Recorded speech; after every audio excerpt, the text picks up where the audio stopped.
नमस्कार साथियों, स्वागत है आपका हमारे यूट्यूब चैनल में। और हम देख रहे हैं हिंदी नेट सेट अध्ययन में जो 7 अप्रैल को हमारा हिंदी सेट का महाराष्ट्र सेट का पेपर होने वाला है, उसके देख रहे हैं हम पीवाईक्यू क्वेश्चन।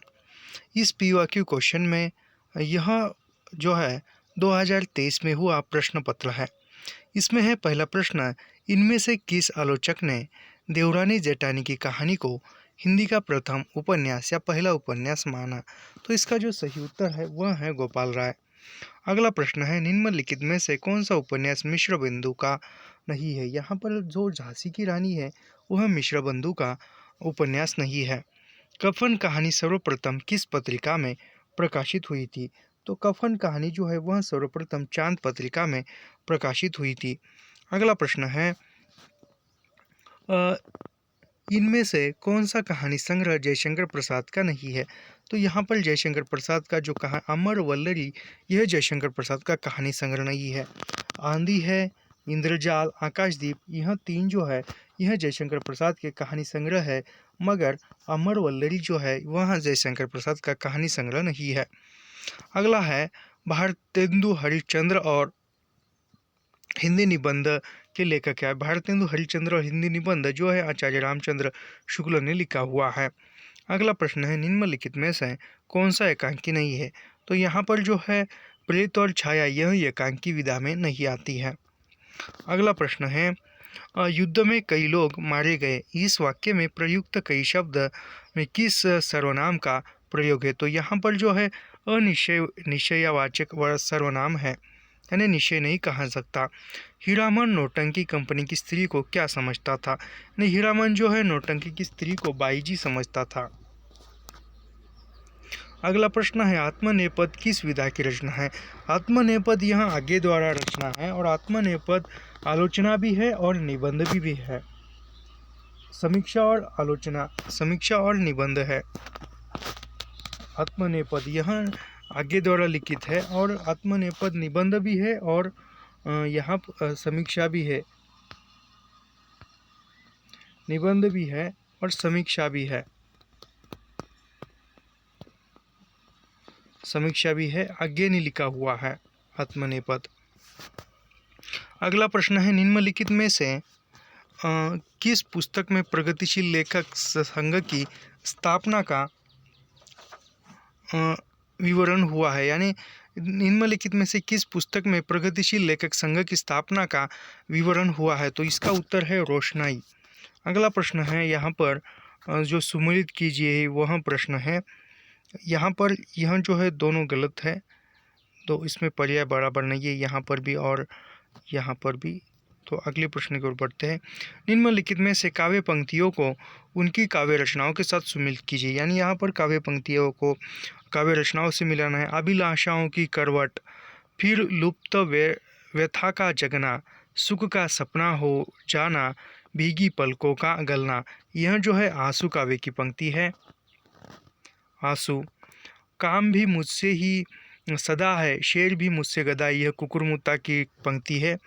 और अगला प्रश्न है, जिज्ञा प्रबुद्ध सदा श्रद्धामय, इसको भी दे दो, यह जो है यह दीप इसका है, इस कविता की है। और अगला है, जी नहीं दिल लगी की जिसमें क्या बात, मैं लिखता ही तो रहता हूँ दिन रात, यह जो है यह गीत फरोश काव्य की पंक्ति है। अगला प्रश्न है, यहाँ पर जो संप्रदायों को, और इस पर हर साल प्रश्न पूछा जा रहा है जब हम पीवाईक्यू क्वेश्चन देख रहे हैं, यह संप्रदाय और उसके प्रवर्तक, इस पर हर साल प्रश्न है, चाहे सेट परीक्षा हो चाहे नेट परीक्षा हो। इसमें श्री संप्रदाय जो है, श्री संप्रदाय रामानुजाचार्य ने स्थापित किया है। ब्रह्म संप्रदाय जो है, ब्रह्म संप्रदाय मध्वाचार्य का है। रुद्र संप्रदाय वल्लभाचार्य का है। और सनकादि संप्रदाय जो है वह सनकादि संप्रदाय, यहाँ पर सनकादि संप्रदाय निम्बार्काचार्य का है। अगला प्रश्न है, निम्नलिखित रचनाओं को उनके रचनाकारों के साथ सुमिलित कीजिए। यानी यहाँ पर जो रचनाएं दी हुई है और उनके रचनाकारों के साथ सुमिलित करना है। चंदायन किसकी रचना है? तो चंदायन यह मुल्ला दाऊद की है। भंवर गीत नंददास की है। और कृष्ण गीतावली कृष्ण गीतावली यह तुलसीदास की है और खाली पारी आमिर खुसरो की है। अगला प्रश्न है यहाँ पर भी अगला प्रश्न सुमिलित कीजिए भी है, तो इसमें भी हम सुमिलित करेंगे इसको भी। इस पहला जो है महाकवि देव यानी क्या है, निम्नलिखित कवियों को उनके आश्रयदाताओं के साथ सुमिलित करना। अभी देव जो है किसके आश्रय में रहते थे? देव आजम शाह के आश्रय में रहते थे। अगला है कुलपति मिश्र किसके आश्रय में थे? तो कुलपति मिश्र रामा शाह के राम सिंह के आश्रय में थे। उसके बाद मंडन जो है वह मंडन मयंक सिंह के इसमें था। और चिंतामणि जो थे, चिंतामणि मकरंद शाह के दरबार में थे। अगला है प्रश्न काव्य पंक्तियों को उनके कवियों के साथ सुमिलित कीजिए। अभी यहाँ पर काव्य पंक्तियाँ हैं और उसको सुमिलित करना है। पहली पंक्ति है मानुष प्रेम भययु बैकुंठी। मानुष प्रेम भययु बैकुंठी, यह जो पंक्ति है यह जायसी की है। अगला प्रश्न है पाई महावर दैने को, यह जो है बिहारी की है। और मन के मते न चलिए, यह कबीर की उक्ति है। यह है जस जस सुरसा बदबू बढ़ावा, यह जो पंक्ति है यह है तुलसीदास की। अगला प्रश्न यहाँ पर है, देखो यहाँ पर अगला प्रश्न सुमिलित कीजिए। रचना दी हुई है और रचनाकार दिए हुए है। वन बेला जो रचना है, वन बेला रचना सूर्यकांत त्रिपाठी निराला की है। उत्तरा किसकी है? उत्तरा सुमित्रानंदन पंत की है। और परिक्रमा रचना किसकी है? परिक्रमा रचना जयशंकर प्रसाद की है। और चित्राधार यह महादेवी वर्मा की है। अगला प्रश्न है यहाँ पर निम्नलिखित उपन्यासों को उनके उपन्यासकारों के साथ सुमिलित कीजिए। यानी यहाँ पर उपन्यास दिए और यहाँ पर भी इस प्रश्न में भी थोड़ा से पर्याय बराबर नहीं है। तो बढ़ते हैं अगली प्रश्न की ओर। निम्नलिखित वर्णों को उनके उच्चारण स्थानों के साथ सुमिलित कीजिए। अभी यहाँ पर व का उच्चारण स्थान क्या है? तो व का जो उच्चारण स्थान है वह है व का उच्चारण स्थान दंतेष्टय यह। और वो का उच्चारण स्थान क्या है? वो का उच्चारण स्थान कंठस्थ यानी कंठ का प्रयोग होता है। और ये का उच्चारण स्थान क्या है? तो ये का उच्चारण स्थान है कंठ तालव्य। और ई का उच्चारण स्थान है यहाँ पर तालव्य। ई ऐसा उच्चारण करके देखिए तो समझ में आता है कि आपकी जीवा कहाँ पर स्पर्श हो रही है। भारत में प्रचलित निम्नलिखित लोक नृत्य शैलियों को उनके प्रदेशों के साथ सुमिलित कीजिए। यानी कौन सा लोक नृत्य कहाँ पर प्रसिद्ध है? सबसे गंभीरा जो है, गंभीरा पश्चिम बंगाल में है गंभीरा। उसके बाद ललित जो है वह महाराष्ट्र में प्रसिद्ध है। और भवाई जो है वह गुजरात का लोक नृत्य है। और कठपुतली राजस्थान का है। अगला प्रश्न है निम्नलिखित रचनाओं को उनके रचनाकारों के साथ सुमिलित कीजिए। अभी हलावाद और बच्चन, यह आलोचनात्मक रचनाएं हैं। हलावाद और बच्चन किसकी रचना है? हलावाद और बच्चन, यह जो रचना है यह रचना है हलावाद और बच्चन। मैं ऐसे सुमिलित करता हूँ, डॉक्टर दशरथ राज की है यह रचना। इसके बाद है रीतिकाल कवियों की प्रेम व्यंजना। रीतिकाल कवियों की प्रेम व्यंजना, यह रचना किसकी है? तो यह है बच्चन सिंह की। और उसके बाद है ज्योति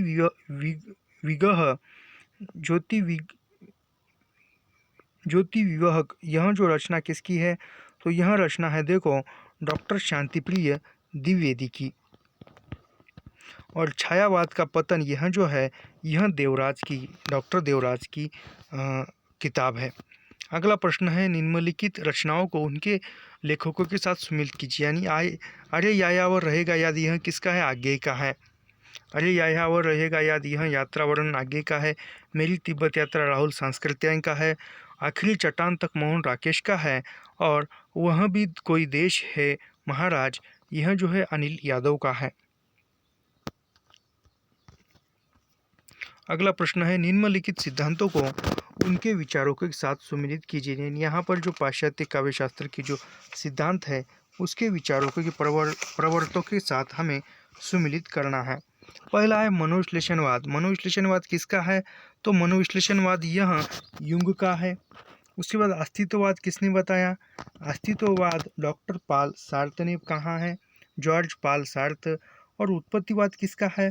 तो उत्पत्तिवाद यह भट्ट ललोट का है और अस्तित्ववाद के प्रवर्तक अभिनव गुप्त है। अगला प्रश्न है, निम्नलिखित रेखाचित्रों को उनके लेखकों के साथ सुमिलित कीजिए। यानी यहाँ पर लेखकों के साथ सुमिलित करना है रेखाचित्रों को। पंथ के साथी किसका है? पंथ के साथी जो है वह महादेवी वर्मा का है और माटी की मूर्ति रामवृक्ष बेनीपुरी का है। मंटो मेरा दुश्मन यह रेखाचित्र किसका है? तो मंटो मेरा दुश्मन यह रेखाचित्र आज्ञे का है। उसके बाद मैं भूल नहीं सकता यह जो रेखाचित्र है, मैं भूल नहीं सकता यह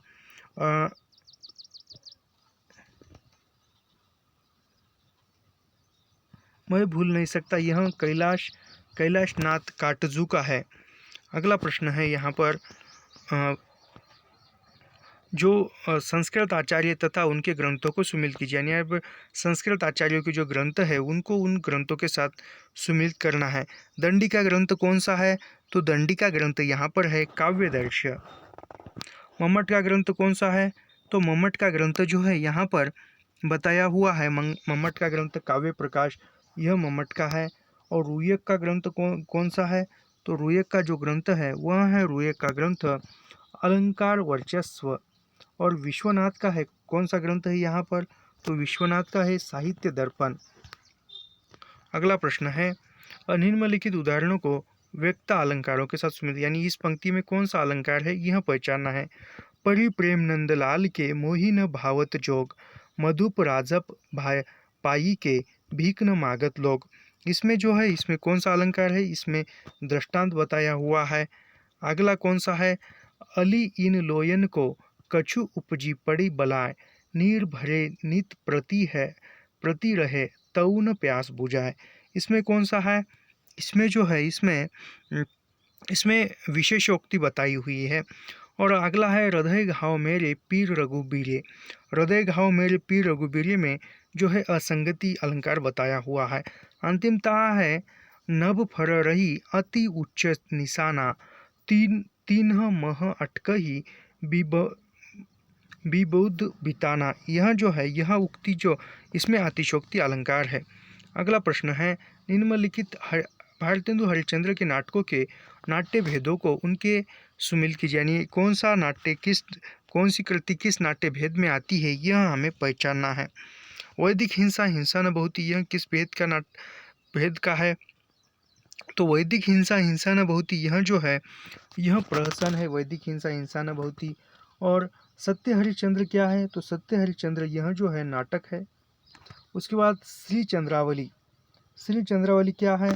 तो श्री चंद्रावली यह नाटक है। श्री चंद्रावली नाटिका है। श्री चंद्रावली नाटिका है। और विषय मौधम यह जो है यह क्या है? तो यह भान है। अगला प्रश्न है, निम्नलिखित साहित्यिक पत्रिकाओं को उनके प्रकाशित होने वाले शहरों के साथ सुमिलित कीजिए। यानी आलोचना पत्रिका कहाँ से निकलती थी, पूर्वग्रह पत्रिका कहाँ से प्रकाशित होती थी, और उसके बाद है पहल पत्रिका कहाँ से प्रकाशित होती थी, यह पहचानना है। यहाँ पर आलोचना पत्रिका कहाँ से निकलती थी? तो आलोचना पत्रिका नई दिल्ली से प्रकाशित निकलती थी। उसके बाद पूर्वाग्रह पत्रिका जो है वह पूर्वाग्रह पत्रिका भोपाल से प्रकाशित होती थी। तद्भव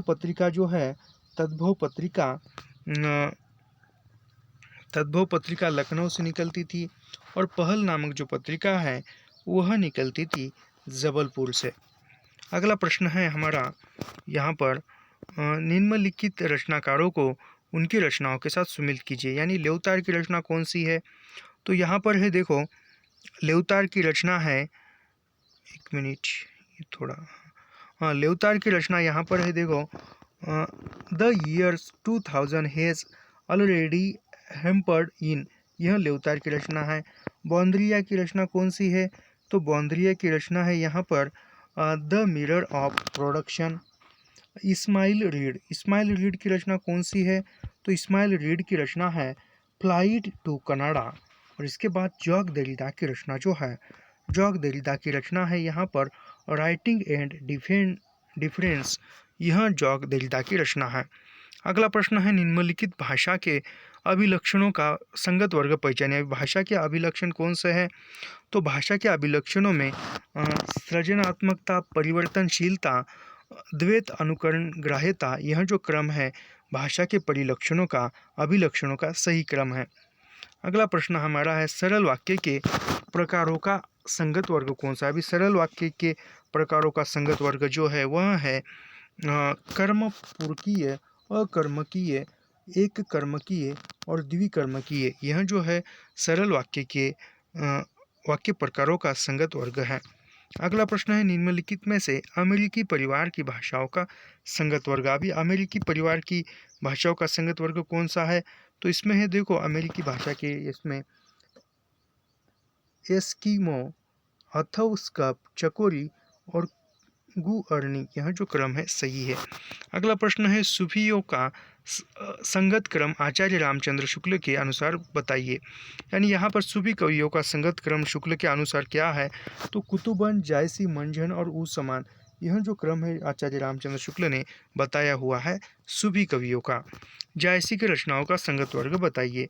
तो जायसी की रचनाओं में अकड़ावट, पद्मावत, कहावत, आखिरी कलाम, यह जो क्रम है जायसी की रचनाओं का सही है। अगला प्रश्न हमारा है केशवदास की काव्य कृतियों का संगत वर्ग बताइए। तो केशवदास की पहली रचना कौन सी है?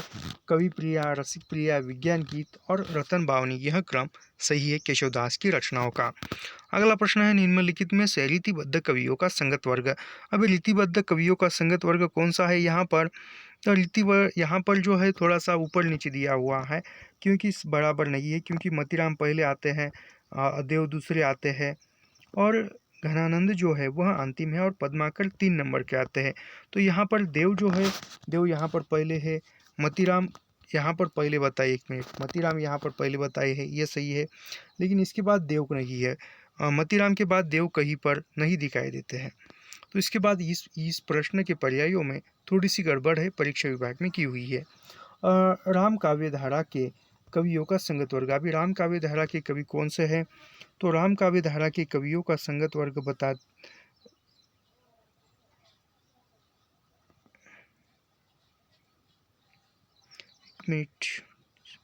राम काव्य धारा के ईश्वरदास, तुलसीदास, कृष्णदास, नंददास, यह क्रम सही है। अगला प्रश्न है आचार्य रामचंद्र शुक्ल के अनुसार भक्ति काल के फुटकाल रचनाकारों का संगत वर्ग। अभी भक्ति काल में जो फुटकल रचनाकार हुए थे उसमें कृपाराम, नरोत्तम दास, आलम और गंग, यह क्रम सही है। अगला प्रश्न है यहाँ पर रामचंद्र शुक्ल के निबंधों का संगत वर्ग कौन सा है? रामचंद्र शुक्ल के निबंध है कविता, क्या है? करुणा, हिंदी और हिंदुस्तानी उपन्यास, यह क्रम सही है। ऑप्शन क्रमांक सी सही है। अगला प्रश्न है निराला की कृतियों का संगत वर्ग। निराला की कविताओं का संगत वर्ग यहाँ पर यह देखते हैं निम्नलिखित में से बहुरूपीय परिवार की भाषाओं का संगत वर्ग कौन सा है? तो बहुरूपीय परिवार की भाषाओं में उड़िया, तमिल, तेलुगु और असमिया, यह क्रम सही है। प्रेमचंद की कहानियों का संगत वर्ग कौन सा है? तो प्रेमचंद की कहानियों का संगत वर्ग यहाँ पर देखिए सारंदा, मुक्ति मार्ग, प्रतिध्वनि और खेल, यह क्रम सही है। अगला प्रश्न है निम्नलिखित में से जैनेंद्र के उपन्यासों का संगत वर्ग पहचानिए। अभी यहाँ पर जैनेंद्र के उपन्यास कौन से हैं? तो परक, सुनीता, त्यागपत्र और कल्याणी, यह क्रम जो है जैनेंद्र के उपन्यासों का सही क्रम है। अगला प्रश्न है अमृतलाल नागर के उपन्यासों का संगत वर्ग कौन सा है? तो अमृतलाल नागर के उपन्यासों में उनका संगत वर्ग है देखो बूंद और समुद्र, अमृत और विष, एकदा नैमिषारण्य और करवट। अगला प्रश्न है निम्नलिखित में से वाचिक अभिनय का संगत वर्ग कौन सा है? अभी वाचिक अभिनय में संगत वर्ग कौन सा है? यह संलाप, प्रलाप, संदेश और निर्द्वेश, यह क्रम सही है। अगला प्रश्न है यहाँ पर नाम और सिंह के आलोचना ग्रंथ का संगत वर्ग कौन सा है? जो नाम और सिंह की जो आलोचनात्मक रचना है उसका संगत वर्ग पहचानना है और उसका संगत वर्ग है देखो हिंदी के विकास में अपभ्रंश का योग, कविता के नए प्रतिमान, दूसरी परंपरा की खोज और वाद विवाद संवाद, यह नाम और सिंह की रचनाओं का आलोचनात्मक रचनाओं का सही क्रम है। अगला प्रश्न है स्त्री यात्रा साहित्यकार का संगत वर्ग लिखिए। अब स्त्री यात्रा साहित्यकार का संगत वर्ग कौन सा है? तो यहाँ पर है देखो शिवानी, रमनिका गुप्ता, नासिरा शर्मा और गगन गिल, यह क्रम सही है। अगला प्रश्न है, भारतीय काव्यशास्त्र के सिद्धांतों का संगत वर्ग कौन सा है? भारतीय काव्यशास्त्रों का सिद्धांत वर्ग है देखो रीति, ध्वनि, वक्रोक्ति और औचित्य, यह क्रम सही है। अगला प्रश्न है यहाँ पर मार्क्सवाद की विशेषताओं का कौन सा वर्ग संगत है? तो मार्क्सवाद की विशेषताओं में ऐतिहासिक विकासवाद, क्रांति, द्वंद्वात्मक भौतिकवाद और मानवतावाद, यह क्रम सही है। अगला प्रश्न है, रचनाकाल की दृष्टि से बूंद की रचनाओं का सही क्रम पहचानना है। अभी बूंद की रचनाओं का सही क्रम पहचानना है, तो इसमें बूंद की रचना है देखो बारहमासा, भाव पंचशिका, पवन पच्चीसी और यमक सतसई। अगला प्रश्न है, प्रेमाख्यान काव्यों का काल क्रमानुसार सही क्रम पहचानिए। प्रेमाख्यान काव्यों में है देखो पद्मावत है, चित्रावली, अनुराग बांसुरी और प्रेम पयोनिधि, यह क्रम सही है। अगला प्रश्न है, जन्म काल के अनुसार कवियों का संगत वर्ग पहचानिए या सही वर्ग पहचानिए। जन्म काल के अनुसार, यहाँ पर जन्म काल के अनुसार गुरु नानक, दादू दयाल, मलुकदास और सुंदरदास, यह क्रम सही है। अगला प्रश्न है, निम्नलिखित रचनाओं का काल क्रमानुसार सही अनुक्रम पहचानिए। जो प्रकाशन वर्ष के अनुसार सही क्रम पहचानना है, तो इसमें है देखो जीव दया रास, आबू रास, नेमिनाथ रास और गए सुकुमार रास, यह क्रम सही है। अगला प्रश्न है, काल क्रमानुसार अवधि की रचनाओं का कौन सा क्रम सही है? जो अवधि की रचना है उसमें है देखो चंदायन, सत्यवती कथा, पद्मावत, राम ललन अछऊ, यह क्रम सही है। अगला प्रश्न है, राम काव्यधारा के कवियों का संगत वर्ग। अभी राम काव्यधारा के संगत राम काव्यधारा में विष्णुदास, तुलसीदास, नाभादास और बनादास, यह क्रम सही है। अगला प्रश्न है, काल क्रमानुसार निम्न पत्रिकाओं के आरंभ का अनुक्रम, यानी जो आरंभिक निम्न पत्रिका थी उसका क्रम पहचानना है। उसमें है देखो उदंत मातरन, सरस्वती, इंदु पत्रिका और हंस पत्रिका। अगला प्रश्न है, निम्नलिखित रचनाओं का सही अनुक्रम पहचानिए। अभी यहाँ पर रचनाओं का सही अनुक्रम पहचानना है, तो 84 वैष्णव की वार्ता, भक्तमाल, भाव प्रकाश, बल्लभ द्विज विजय, यह क्रम सही है। अगला प्रश्न है, निम्नलिखित प्रबंध काव्यों का काल क्रम की दृष्टि से सही क्रमांक पहचानिए। तो यहाँ पर है देखो कनुप्रिया, उत्तरजय, उर्वशी और लोकायत, यह क्रम सही है। एक मिनट, ये थोड़ा हमारा गलत हुआ, ये कवि प्रिया, लोकायत, उर्वशी और उत्तरजय, यह क्रम सही है। अगला प्रश्न है,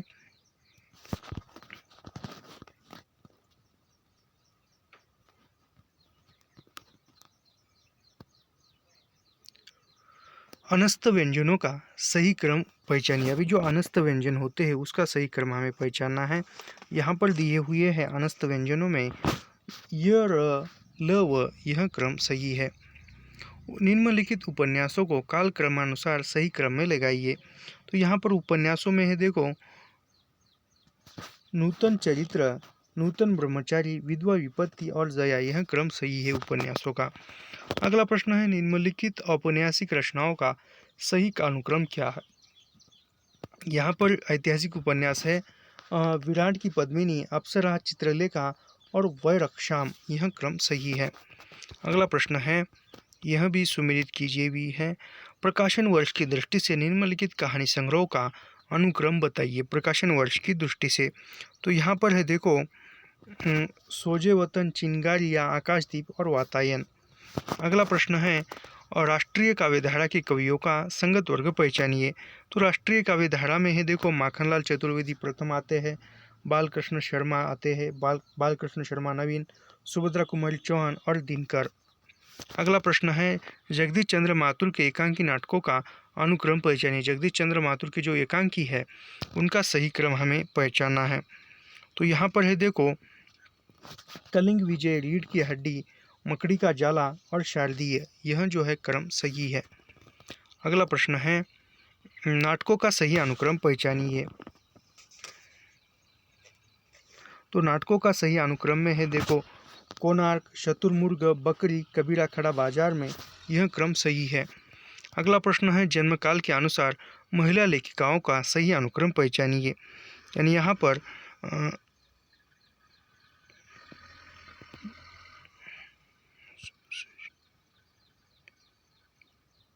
जन्म काल के अनुसार महिला लेखिकाओं का सही क्रम है। देखो यहाँ पर चंद्रकांता, ममता कालिया, चित्रा मुदगल और गीतांजलि श्री, यह क्रम सही है।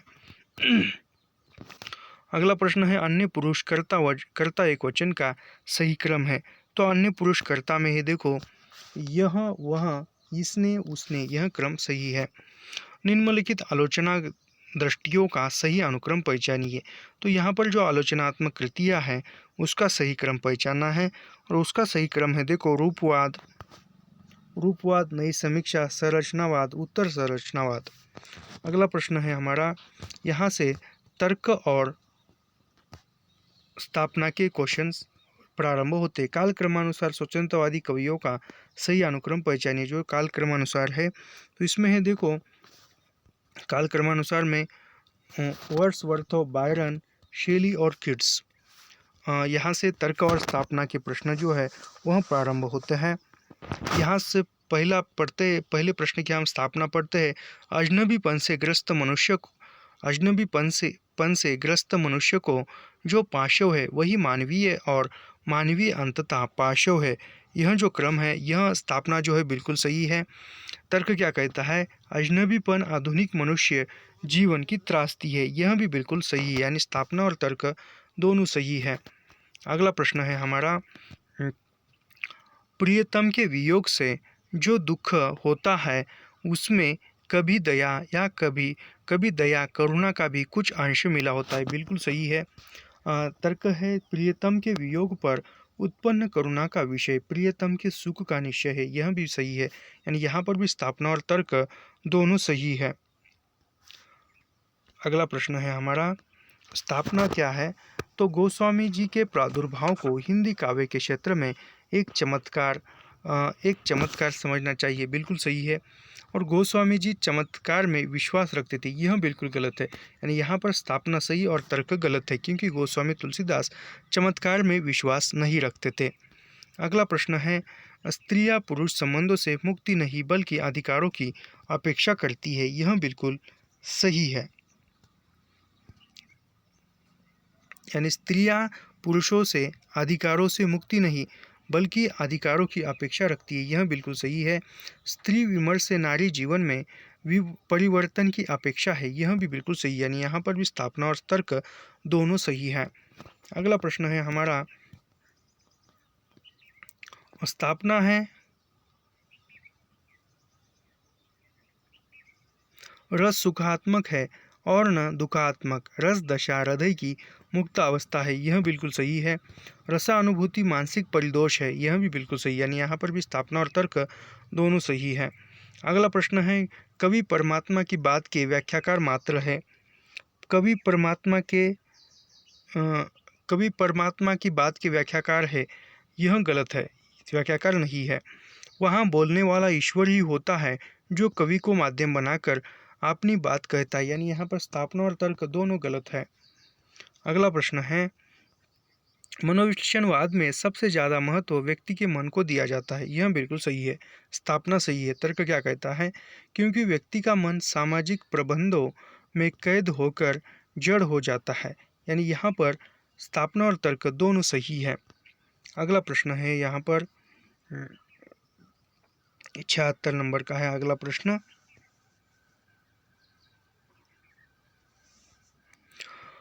अतिशोक्ति अलंकार में उपमेय को छुपाकर उससे उपमान का भेद दिखाया जाता है, यह बिल्कुल सही है। उपमेय को अभी तर्क है, उपमेय को छुपाकर उससे उपमान जाना कविता में असंभव है, यह गलत है। यानी स्थापना सही और तर्क गलत है। अगला प्रश्न है, व्यक्ति का वास्तविकताओं के साथ जो द्वंद्वात्मक संबंध होता है वही काव्य में व्यक्त होता है, यह बिल्कुल सही है। यानी स्थापना सही है। काव्य और कला में वातावरण और व्यक्ति की मूल प्रवृत्तियों का संबंध नहीं होता है। यानी स्थापना और तर्क यहाँ पर भी दोनों सही है। अगला प्रश्न है, यहाँ से स्थापना और तर्क के प्रश्न खत्म हुए और यहाँ से जो है ऐसे ये यो है हो सिद्धांत के प्रवर्तक जो है न्यावर है। अगला प्रश्न है, किस जनपद में अवधी नहीं बोली जाती। तो बरेली में जो है अवधी भाषा नहीं बोली जाती। अगला प्रश्न है, अपभ्रंश को सबसे पहले पुरानी हिंदी किसने कहा? तो चंद्रधर शर्मा गुलेरी ने कहा है। अगला प्रश्न है, नोट्स आओ तुलसीदास ग्रंथ के लेखक? तो Abraham Grierson, George Abraham Grierson इसके लेखक है। अगला प्रश्न है, देखो, गंग कवि ने चंद छंद वर्णन की महिमा नामक पुस्तक किस विधा में लिखी? तो यह चंद छंद वर्णन की महिमा यह गद्य विधा की पुस्तक है। अगला प्रश्न है, तुलसीदास के निम्नलिखित रचनाओं में गीति काव्य नहीं है? तो यहाँ पर जो है गीति काव्य में तुलसीदास की पर्याय दी है विनय पत्रिका, गीतावली, कृष्ण गीतावली, और यानी यहाँ पर जो है तुलसीदास की गीति काव्य में कवितावली, यह जो है गीति काव्य नहीं है। अगला प्रश्न है, निम्नलिखित में से आलम की रचना नहीं है? तो यहाँ पर आलम की रचना कौन सी नहीं है? तो विरह वारिस, यह आलम की रचना नहीं है। अगला प्रश्न है, नेहा महा ब्रज भाषा प्रवीण ओ सुंदरता के भेद ओ जाने, इस पंक्ति का प्रयोग रामचंद्र शुक्ल ने किस कवि के लिए किया है? तो यह घनानंद के लिए किया है। अगला प्रश्न है, पोर्ट विलियम कॉलेज में हिंदुस्तानी विभाग के अध्यक्ष थे? यानी पोर्ट विलियम कॉलेज की स्थापना 1800 में हुई थी, और यह जो थे इसके हिंदुस्तानी विभाग के अध्यक्ष जॉन गिलक्राइस्ट थे। अगला प्रश्न है, रावण शुद्ध होकर भी यदि कर्ण सका त्रस्त, तो निश्चय तुम हो सिद्ध करोगे उसे ध्वत्स्व, राम की शक्ति पूजा में यह कथन जो है जाम्बवान का है। अगला प्रश्न है, बीन भी हूँ मैं तुम्हारी रागिनी भी हूँ, किसकी पंक्ति है? तो यह जो है महादेवी वर्मा की पंक्ति है। अगला प्रश्न है, कामायनी में किस नारी पात्र का उल्लेख नहीं आया? कामायनी में जो है रति का उल्लेख नहीं आया है, श्रद्धा, ईड़ा, दिमित्र इसका उल्लेख आया है। अगला प्रश्न है, राम की शक्ति पूजा के अनुसार साधु साधु साधक धीर धर्म धन धन धन्य राम पंक्ति किसका कथन है? यह जो कथन है यह कथन हनुमान का है। अगला प्रश्न है, बरगद का पेड़ के रचनाकार? बरगद का पेड़ जो रचना है वह कुंवर नारायण की रचना है, बरगद का पेड़। एक टोकरी भर मिट्टी कहानी में किसका हृदय परिवर्तन होता है? तो यहाँ पर जमींदार का हृदय परिवर्तन होता है। परिंदे कहानी में किस पादरी का संदर्भ आया है? तो फादर अलमर्ड इसका उल्लेख आया हुआ है परिंदे कहानी में। अगला प्रश्न है, पीढ़िया उपन्यास के लेखक है? अभी पीढ़िया उपन्यास किसका है? तो पीढ़िया जो उपन्यास है वह अमृतलाल नागर का है। अगला प्रश्न है, पतझड़ शब्द में कौन सा समाज है? तो पतझड़ शब्द में बहुविक्री समाज है। निम्नलिखित में से कौन सा पात्र महिला आंचल का नहीं है? तो महिला आंचल में जो है ओमकार नाथ का उल्लेख नहीं है। अगला प्रश्न है, निम्नलिखित दोहा के रचयिता कौन है? दोहा क्या है? अभिधा उत्तम काव्य है, मध्य लक्षणालीन, अधम व्यंजना, रस कुटिल, उल्टी कहत नवीन। यह जो है यह देव का दोहा है। तो इस तरह हमने यह पूरा प्रश्न पत्र देखा है। तो ऐसे ही पूरा अध्ययन करने के लिए हमारे चैनल को सब्सक्राइब कीजिए, लाइक कीजिए और शेयर करना मत भूलिए। साथ ही जो NTA नेट की जो रचनाएं हैं वह रचनाएं भी हम लाइन टू लाइन पंक्ति दर पंक्ति पढ़ा रहे हैं और पढ़ रहे हैं। इसमें जो है अभी हाल ही में कल जो इकाई 9 निबंध था वह निबंध खत्म हुए हैं। तो ऐसे ही अध्ययन करने के लिए हमारे चैनल को सब्सक्राइब कीजिए, लाइक कीजिए और शेयर करना मत भूलिए। मिलते हैं नेक्स्ट वीडियो में। धन्यवाद।